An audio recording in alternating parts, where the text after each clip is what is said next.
Oh, today we're going to take a look at a whiteboard that'll help illustrate how the Unitrends cloud works and how it ties into DRaaS. So let's set the stage with what we're talking about and how this all works. So we're going to talk about protecting your local environment, and this may mean physical, virtual, and storage platforms. On the virtual side of things, this can be the VMware, Hyper-V, Nutanix, as well as other virtual platforms such as KVM or Scale, where we can utilize our image and file agents to protect that data. Now, the way that this really works is that we start off by talking about the appliance that will be deployed in the local environment. So whether he's physical or whether he's virtual, we'll use an appliance to do the local backups. He's the real workhorse. He's going to collect the incremental changes, commit them to the storage, commit them to the database, and keep track of everything. But he's also going to be responsible for helping transmit the data into the Unitrends cloud. So when we think about the Unitrends cloud and what this is, what we're really talking about is we're talking about utilizing a second virtual appliance inside of the Unitrends infrastructure. So this virtual appliance is going to live up here in the Unitrends cloud. Wrong drag, there we go. So the way that this will work is that local appliance will run those backups. He'll queue up the changes and he'll send those changes to the second appliance inside the Unitrends cloud using hot target replication.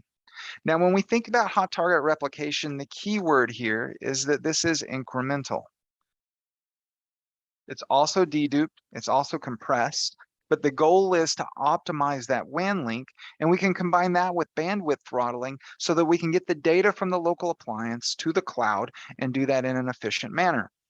Now, these two appliances are completely independent of one another. Whether they're physical or virtual locally, what we have going on in the cloud is a separate appliance. Each one of these appliances has their own storage and their own database. Now that gives us two very powerful components to the story. The first of which is that the data in the Unitrends cloud is immutable. Simply means that it can't be touched, edited, or deleted from the local interface. Now we can use the local interface to restore from the cloud where we can restore files and folders, but what we cannot do is go in and edit or delete that data and touch it in any way. What this does for us is it helps us meet our ransomware requirements where we've got immutable storage outside of your network. It means that if the network is compromised and if the appliance itself is compromised locally, there's absolutely nothing that can be done to the data that is sitting in the Unitrends cloud. Now, the second piece of this is what I call asymmetrical retention. So the appliances are going to be sized for 30 days generally. With that 30 days, we can then talk about in the cloud where we have a cloud retention scheme that is more based on what you need and doesn't have to match the 30-day requirement. So we have two models where we see this.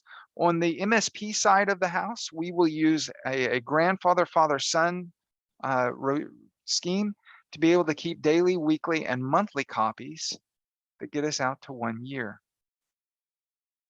When we add in multiple yearly copies and we can keep those forever, we can now talk about an infinite retention strategy, which is the second option for our MSP customers.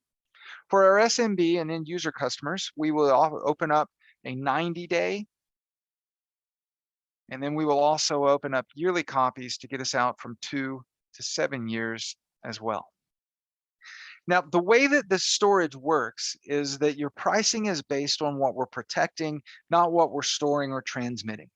What that does for us is by utilizing a protected strategy, we talk about a predictable cost model, where if we think about some of the other cloud offerings, your data is going to grow every week, every month, and every year. At the end of every month, you get a new bill with a new line item that shows you that your data has grown.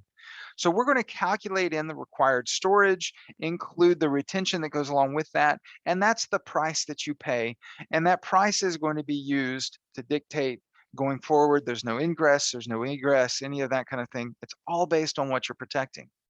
Once again, we see a couple of different models. On the MSP side, the cloud storage will match the appliance, and then on the SMB side, we will sell it in 500 gig increments and be able to get you where you need to go. Now, With this being said, you've got a predictable cost model. We're using the local appliance to back up and replicate into the Unitrends cloud, where we have a second appliance that gives us immutable storage and long-term retention. That long-term retention piece also can have another component. You may have a requirement that you can push a cold copy to a local device. So we can do this where we can push a cold copy. Think of this as an archive to disk, tape, NAS, or even a third cloud party bucket like AWS or Wasabi. With AWS and Wasabi, as well as AWS GovCloud to meet your federal requirements, Google, Rackspace, we can use these cloud buckets as targets directly from the appliance, and we push them to them. The customer is responsible for the cloud bucket and maintaining that relationship, but we'll give you the ability to push that data right to it. One of the things that we see often is that where a customer may have a long-term retention strategy, but have a short-term retention budget, and that's not a problem. There are some ways that we can marry the two services together. For instance, we could take someone that needs a 7-year retention and we can do 1 year in the cloud. So they get 1 year of easily fast restorable restore points that is automated and getting offsite automatically and give us that immutability. But they need to have years 2 through 7 available to be able to meet their compliance audits and those kind of things. Well, we could do a yearly push, and then we could come and do that yearly push into the disk and then take the disk off site and maintain those disks as long as that retention requirement is. So we can mix and match to be able to meet the requirements and help you get that data off site. Now, I want to shift gears a little bit and I want to draw first off what I call the Unitrends wedding cake. So I'm going to draw this guy out. A wedding cake has a wide foundation. For us, that's our appliance. We build on that appliance with the Forever Cloud. This is where we have that immutable offsite automated backup copy to be able to get that data out of your data center. The last layer of this is our DR as a service. When we think about what we're doing here, we're protecting your local systems and give you the ability to be able to spin them up inside of the Unitrends cloud using our infrastructure. Now, with that being said, this is a white glove service. What that means to you is that we go through an onboarding process. We document what DR needs to look like so that when you need it for either testing or for declaration, you simply make a phone call and we make the assets available to you. Now, part of that making them available to you is the fact that we've got VPN options. The default VPN option for DRaaS is to utilize an SSL VPN client that'll allow end users to connect into the cloud. With that being said, we also have the ability to provide a dedicated IPsec tunnel. With that IPsec tunnel, we'll provide a dedicated public IP address so that we can pre-configure those tunnels and have them ready to roll.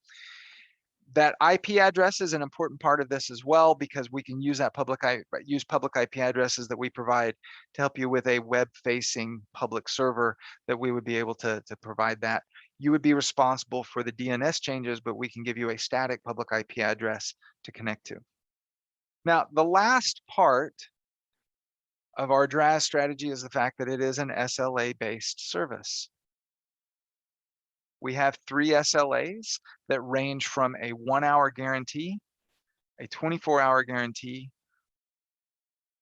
or a per terabyte lower cost standard, which is a best effort.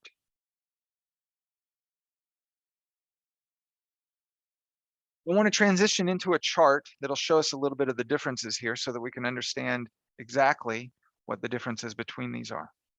So let me scroll down here.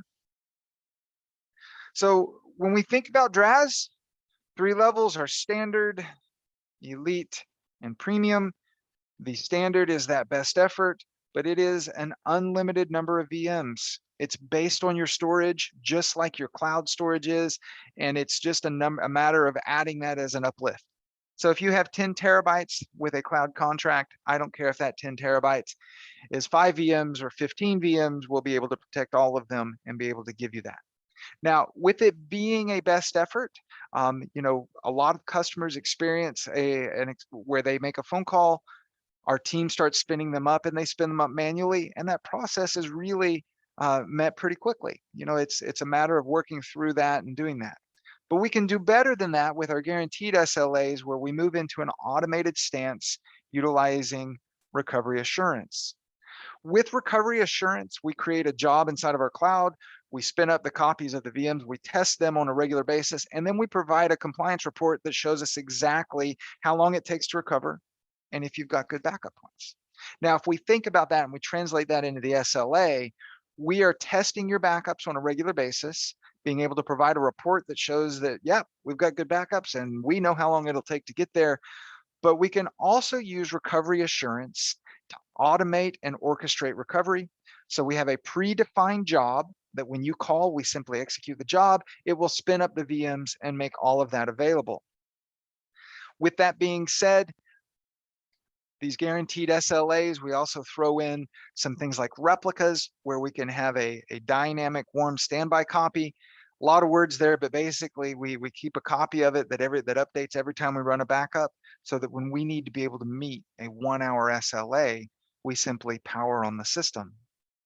It's worth noting, recovery assurance is a topic we'll spend some time on in this course, and recovery assurance is something that you have available in your local environment. We can do it inside of a virtual environment and give you that same level that we're doing inside of our cloud, but we can also utilize the physical appliance where we can spin up VMs and be able to provide a report that shows a screenshot verification of boot.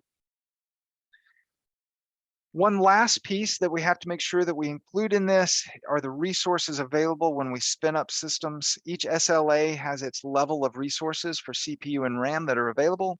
We want to make sure that when we are sizing out for DRaaS, that we take this into consideration.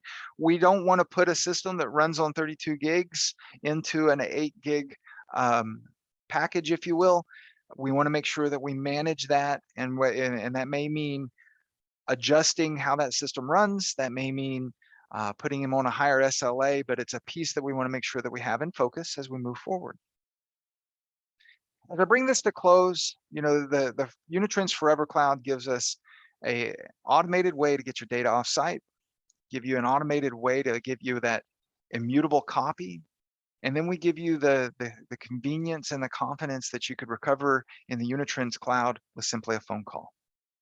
If cloud is something that you're interested in adding to your level of service, please reach out to your sales team.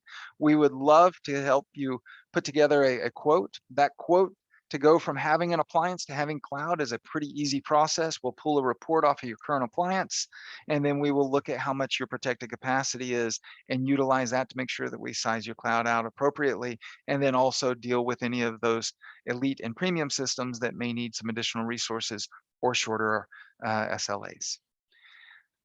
Thank you for your time. If you have any questions, please reach out to your sales team or your support team. Thank you.